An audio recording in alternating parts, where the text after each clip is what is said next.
হালিমা বলে মনে বড় বেদালি মাথা হ্যাট করে তাদের কোনো কথার উত্তর না দিয়ে সুজা আমি আব্দুল্লাহ খান আমিনা ঘরে প্রবেশ করলাম। দরজার ভেতরে যখন প্রবেশ করতে লাগলাম আমি হালিমা দেখতে পেলাম আমিনার কোলে একটা বাচ্চা রয়েছে।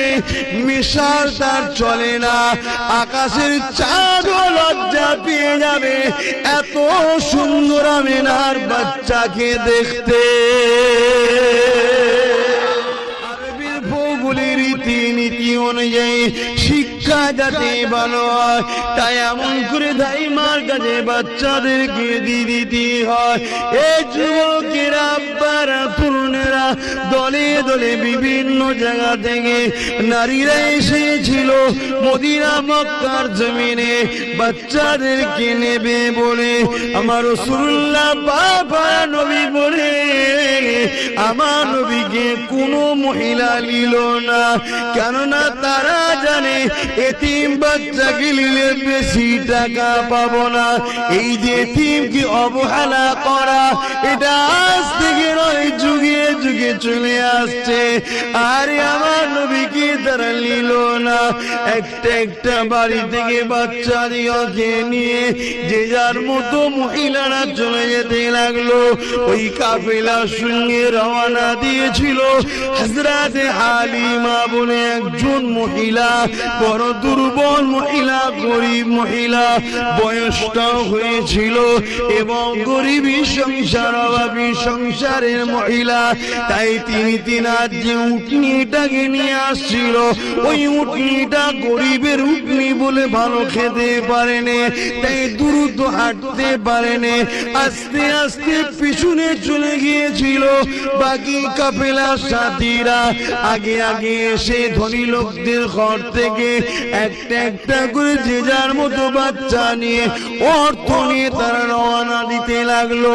যখন মক্কা দিয়ে বেরিয়ে যাবে হযরতে হালিমা সঙ্গে দেখা হয়ে যায়। হালিমাকে বলতে লেগেছে হালিমা রে, আর তুমি এমন করে হযরতে হালিমা দুরমা হালিমাকে বলে আর তুমি মক্কাতে যেও না, কেন মক্কা সব বাচ্চা দিয়েকে আমরা নিয়ে চলে এসেছি। একটা বাচ্চা আছে আব্দুল্লাহর ঘরে, যে আব্দুল্লাহ নাকি দুনিয়ায় নাই, এতিম বাচ্চা। ওই বাচ্চাকে তুমি নিলে সে এতিম, সে খরচ তার মা দিতে ঠিক মতো পারবে না। এমনি তুমি গরিব, আবার ওই বাচ্চাটাকে নিলে তোমার নিজেরই খাওয়া ঠিকভাবে হয় না, বাচ্চাটা যত্ন করতে পারবে না। আম্মা দুদমা হালিমা বলে মনে বড় বেদালি মাথা হ্যাট করে তাদের কোনো কথার উত্তর না দিয়ে সুজা আমি আব্দুল্লাহ খান আমিনা ঘরে প্রবেশ করলাম।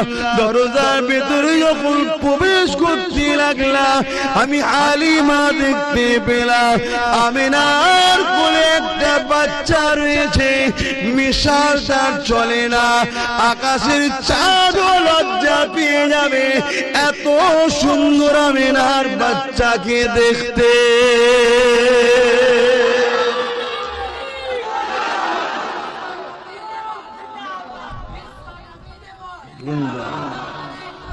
আল্লাহ রাসূলকে দেখে আকাশের চাঁদও নিজেকে ঢেকে নিতেন, এত সুন্দর আমার রাসূলকে দেখতে। চাঁদের খুঁত আছে, আমার রাসূলের কোনো খুঁত ছিল না। জোরে বলুন সুবহানাল্লাহ। এ নজওয়ানেরা, এ আমার দাদা পীরের এলাকা মানুষেরা, ও চাচুয়া গ্রামের মানুষেরা, আশেপাশে গ্রামের বাপ মারা ভাই বোনেরা, আল্লাহ পাক আমার আপনার নেতাকে কি সম্মান কি মর্যাদা দিয়েছে। আমার আপনার নেতা যখন শিশু বানাতে ঘরে শুয়েছিলেন, বিছানাতে শুয়ে শুয়ে আকাশে চাঁদ উঠেছে, খোলা আসমান দেখা যাচ্ছে। আল্লাহ নবী আশারাটা করেছে, সাদা আঙুলটা আসমানের দিকে তুলে শিশুবেলাতে নবী আমার চাঁদের দিকে যখন ইশারা করে আঙুলটা ডান দিকে দেয়, চাঁদটা নবীর ইশারা পেয়ে ডান দিকে যায়, বাঁ দিকে দেয়, চাঁদটা নবীর ইশারা পেয়ে বাঁ দিকে যায়। আমার নেতার ইশারাতে শিশুবেলাতে চাঁদ হুকুম পালন করে।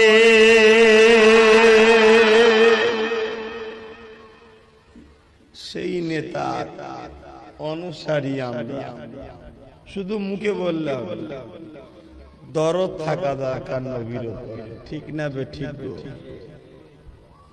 এবারে লোক দেখানো করে লাভ নেই, দুনিয়া তোমায় কি ভাবছে জেনে লাভ নেই। যদি তুমি সত্যি দরদি হও, দুনিয়া তোমাকে যদি মনে করে ধরো নবীকে ভালোবাসে না, তো যায় আসে।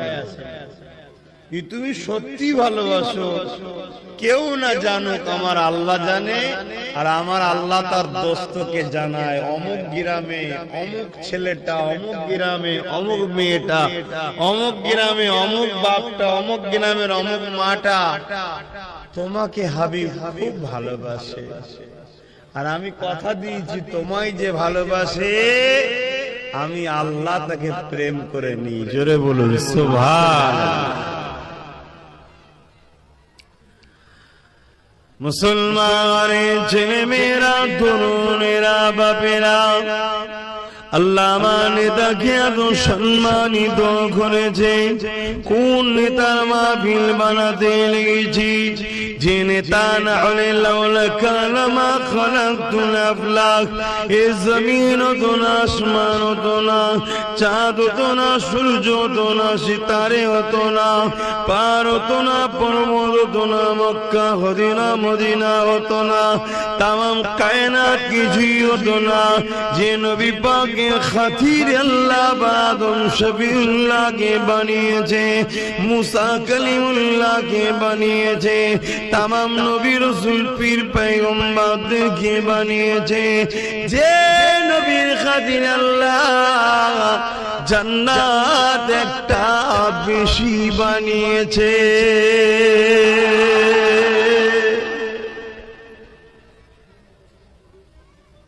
সেই নবীর আলোচনা শুনছি।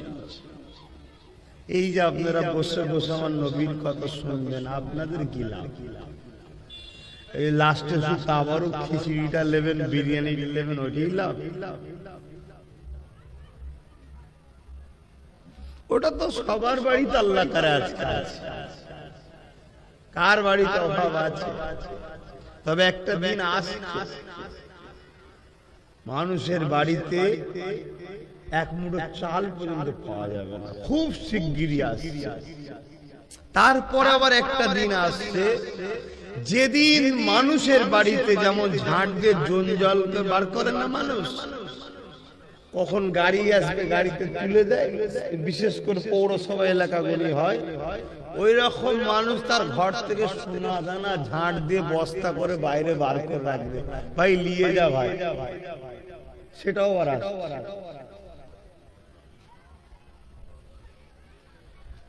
সবই আল্লাহর পরীক্ষা। এই যে আমরা বসে শুনবো, আমরা কি পাবো? হযরতে আবু বকর সিদ্দিক রাদিয়াল্লাহু তাআলা আনহু আমার রাসূল পাক সাল্লাল্লাহু আলাইহি সাল্লামের প্রথম সাহাবী বলছেন, যারা আমার নবীর মাওলুদ শরীফ বানাবে আল্লাহ পাক খুশি তাদেরকে এত ফজিলত দেবে, কানা রফিকি ফিল জান্নাত, আমার জান্নাতি বন্ধু তারা হবে। জোরে বলুন সুবহানাল্লাহ। পৃথিবীর বুকে এমন কোন মাহফিল আছে যে কারো মাহফিল করলে সিদ্দিক আকবরের বন্ধু হওয়া যায়? এমন কোন নেতা দ্বিতীয় নাই।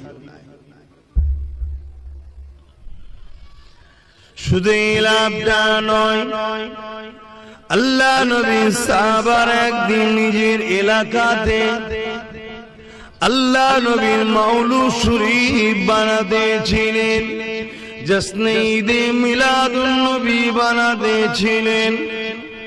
আল্লাহ নবী সাহাবাদের মধ্যে দেখে রাসূলে পাকের সাহাবী হযরত আব্বাস আলোচনা করতেছিল।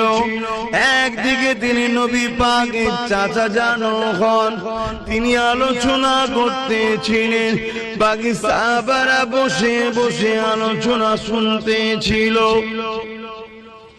এই যুবকেরা আল্লাহ নবী চাচা জান আলোচনা করে, এ আমার সাবির উম্মাহ সাহাবারা আল্লাহ আমার নবীকে এত সম্মানিত করেছে।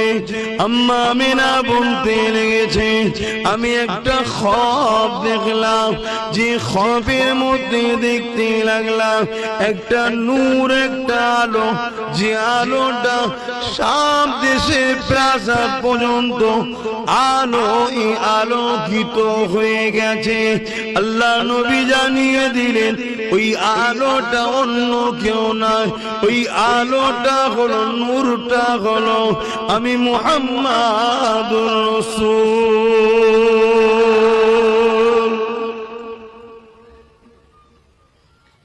এ নজওয়ানেরা, আম্মারা, বাপেরা, বোনেরা, বেটিরা, আল্লাহ নবীর সাহাবার আলোচনা শোনে আর নবী পাকের সাহাবী আলোচনা করে। হযরত আব্বাস রাদিয়াল্লাহু তাআলা নবী পাকের চাচা জানাজ করতে লেগেছে, এমন করে বলতে লেগেছে, আমার নবীর সাহাবারা, বাবারা শুনে গিয়ে দাও, আল্লাহ আমার রাসূলকে কি সম্মান দিয়েছে, কি ইজ্জত দিয়েছে, কি মর্যাদা দিয়েছে। আমার রাসূল যখন আম্মা আমিনা গর্ভে ছিল, দুনিয়া জমিনে আম্মা আমিনা রাসূল যখন গর্ভে ছিলেন, আম্মা আমিনা একদিন খ্বাব দেখতে লাগলেন, আমার ঘরে একটা যুবক সন্তান প্রবেশ করেছে। ওই খ্বাবের মধ্যে আমি আমিনা, আমার ঘুমটা ভেঙে যায়, আমি চমকে যাই, ঘুমটা ভেঙে গিয়ে চোখটা খুলে দেখি, কবে যে যুবকটাকে দেখেছিলাম ওই যুবকটা আমার ঘরে দাঁড়িয়ে আছে। আমি আমিনা দেখে ঘাবড়ে গেলাম।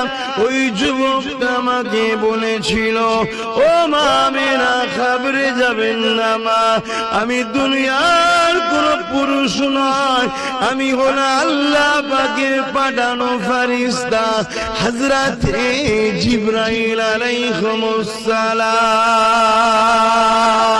এ আমিনা, খুশি সংবাদ নিয়ে এসেছি, আল্লাহ তোমার গর্ভে একটা সন্তান রেখেছে, ওই সন্তানটা কে জানো?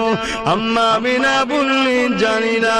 হযরত জিবরাইল বলেছিলেন, এ আমিনা রে, ঈসা রূহুল্লাহ যার জন্য দোয়া করেছিল, মা মারিয়াম যার জন্য দোয়া করেছিল, ইব্রাহিম খলিল কাবা তৈরি করে যার জন্য দোয়া করেছিল, এ আমিনা ওটা অন্য কেউ নয়, নবীদের নবী, আল্লাহর দোস্ত তোমার গর্ভে রয়েছে।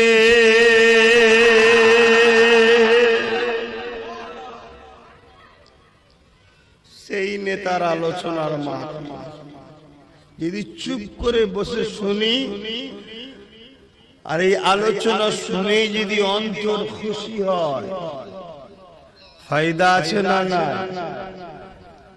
একটু সারাদিন ফজিলত আছে না না? কি ফায়দা? আজাবাতুল্লাহু শাফাআতি, আমার নবী বলছে তারা আমার শাফাত পাওয়াটা ওয়াজিব, অবশ্যই শাফাত পাবে। জোরে বলুন সুবহানাল্লাহ। কেন? স্বাভাবিক, এখানে তারা খুশি হবে যারা নবীকে প্রেম করে। নবীর প্রেমিক মানে ইমানদার, ইমানদার মানে তো জান্নাত। কত মর্যাদা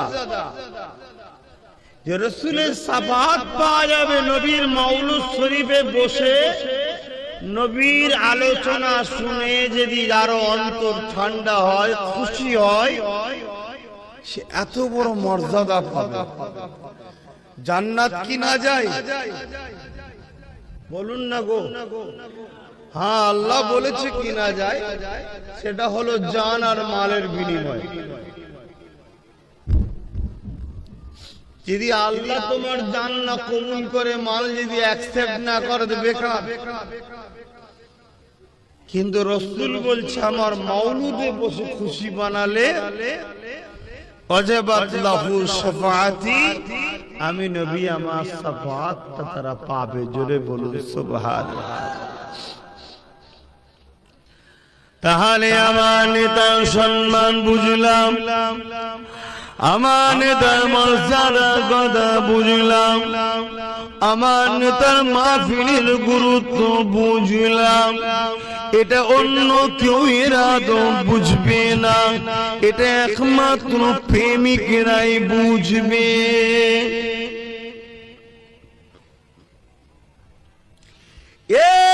যুবকেরা, আল্লাহ নবী দুনিয়ায় তাশরীফ এনেছিলেন 570 খ্রিস্টাব্দে 12 রবিউল আউয়ালে, সোমবার শুভেচ্ছা থেকে সময় আজ থেকে কিছু কম বেশি 1450 বছর আগে।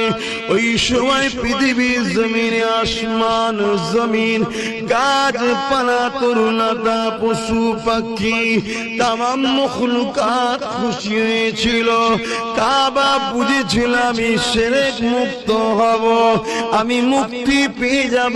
কাবা খুশি ছিল, মক্কার জমিন খুশি ছিল, আমি রহমতের নবীর কদম পাবো। একমাত্র খুশি হয়েছিল শয়তান আর শয়তানের অনুসারীরা। আজও দুনিয়া জমিনে কোন জায়গায় যদি আমার নবীর আমদের আলোচনা হয়, আমার নবীর প্রশংসা তারিফ করা হয়, আমার নবীর আগমনের আলোচনা হয়, আজও দুনিয়ার জমিনে এই মাসটা এলে, এই তারিখটা এলে সবাই খুশি হয়, আসমান জমিন খুশি হয়, গাছপালা তরুণতা খুশি হয়। আজকের দিনও শুধুমাত্র খুশি হয় না, ইবলিস শয়তান আর তার চালারা না জানি আমার আপনার কারণ তোরটাতে ইবলিস দখল করে রেখেছে, আমার জানা নাই। আপনি নিজের অন্তরকে প্রশ্ন করে দেখুন, আর যদি না ফিলে আপনি খুশি না হন, আমার নবীর আলোচনায় যদি খুশি না হন, আমার নবীর আলোচনার মাহফিলে যদি আনন্দ না পান, মনে রেখে দেবেন আপনার অন্তরটা আস্তে আস্তে ইবলিসের কবজায় চলে গেছে। এই জায়গা থেকে আপনাকে ফিরে আসার রাস্তা আছে। ওই রাস্তাটা হলো উযকুরুল্লাহ যিকরান কাসীরা, আল্লাহ নামে বেশি বেশি করে জিকির করে অন্তরে ধাক্কা দিতে হবে। আল্লাহ আল্লাহ আল্লাহ আল্লাহ আল্লাহ আল্লাহ আল্লাহ, এইভাবে আল্লাহর পবিত্র জাত নামকে ডেকে ডেকে অন্তরকে পবিত্র করতে হবে। কেননা পৃথিবীর একটা মানুষ জান্নাত যেতে পারবে না যদি তার অন্তরে রসুলকে রসুল চিনে, জানের থেকে বেশি ভালোবেসে আদব যদি মেনে না নেয়, সে কোনদিন আল্লাহ পাকে জান্নাতে যেতে পারবে না। কেননা জান্নাতে সে যাবে যে আমার আল্লাহর দোস্তকে ভালোবাসবে।